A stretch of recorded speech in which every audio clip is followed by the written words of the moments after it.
prachtig gebeuren. Hè? Het verhaal van Peerske, wat op deze manier gebracht wordt, dat komt bij een heleboel mensen binnen, denk ik. Dit lijkt het wel spectaculair. Dat wordt nog wel wat, dacht ik. Moet ik even zien? Nee, we zijn er niet om te zien. En morgen voor de televisie. Wel voor de televisie, ja. Nou ja, wij zijn van christelijke oorsprong, dus wij weten het wel. Ja, dat is wel.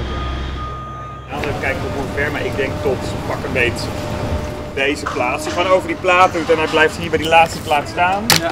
Dan is het nog even belangrijk. Dan ga je hier, voordat het nummer begint.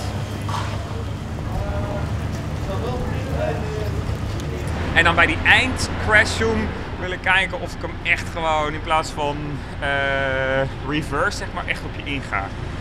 Wees niet bang. Zoek ik er gewoon helemaal op in plaat. Ja. En dan daarna bij het einde, als het moment heel klein wordt, moeten we even kijken hoe dat werkt. Misschien dat ik jou nog heel even 1, 2 stappen wil laten maken. Ze lezen me nu alles uit waar ik heen maat en waar ik erin maat. Dus ja, het komt helemaal goed. Zin aan? Heel veel zin. Ja, het mag voor mij nog wel beginnen. Is dat de laatste repetitie? Nee, we gaan morgen nog. En Joen.